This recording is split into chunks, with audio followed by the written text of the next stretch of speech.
There's a quote I saw recently that I really think sums up how so many of us are feeling right now. And it's that climate change will manifest as a series of disasters viewed through phones with footage that gets closer and closer to where you live until you're the one filming it.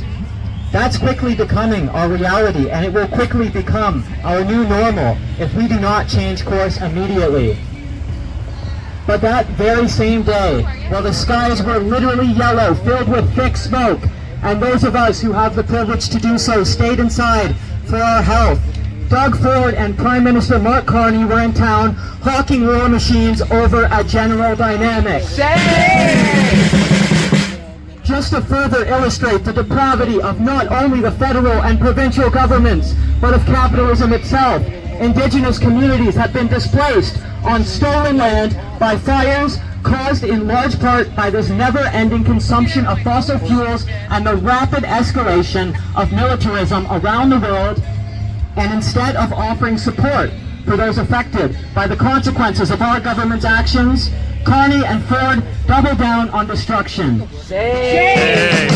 Pushing for more pipelines and pledging more money for a corporation that's deeply complicit in the genocide and ecocide currently taking place in Palestine, which, by the way, has resulted in over 31 million metric tons of carbon dioxide equivalent being released into our atmosphere, more than the annual emissions of 100 individual countries. Doug Ford and Mark Carney are displacing Indigenous people here, and all for what? So that we can aid in the killing and displacement of the Indigenous people of another land. No words can describe how truly shameful and repulsive these actions by our government are, and I think that I can speak for all of us when I say that we don't want to participate in this violence, whether actively, through our tax dollars, or otherwise. I know this is Fight Ford, and trust me, there's more than enough to talk about when it comes to him and his blatant corruption. I mean, this is what, our 4th or 5th month doing this now? And I think we have years to go until we can actually cover every single horrific decision made by Ford and his cronies. But the moral decay that we see reflected by our governments and politicians today goes far deeper than one person in a suit or a handful of them. You know who else was there at General Dynamics that day? Ariel Kayavaga, the Liberal MP for London West, who during the last election was endorsed by several Muslim advocacy groups, only to turn around and celebrate a company facilitating the genocidal mass murder of Muslims overseas. She also voted against the No More Loopholes Act, which would have prevented Canada from being able to export these weapons, which are then used to inflict terror on innocent people. Then there's Josh Morgan, the Mayor of London. He was there too. Shame. You know, I can't even really tell you where he stands on anything, and that's because neither can he. And in this upcoming municipal election, he has the nerve to come back empty-handed to us and ask for a second term.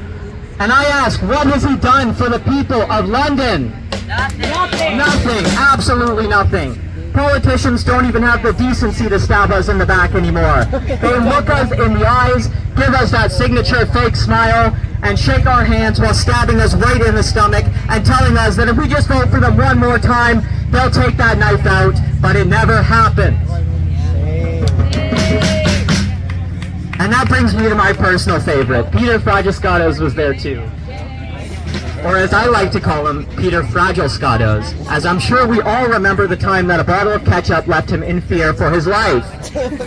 I guess we won't be running into him at a grocery store anytime soon, not that we'd ever really want to be seen with any of us filthy working class scum. You know, the people he supposedly represents. Maybe that's why he's so out of touch. He doesn't have to see the prices we see, or worry about budgeting, or putting back the tomatoes when they're $1 more than they were last week. Or maybe it's because he refuses to meet with his constituents.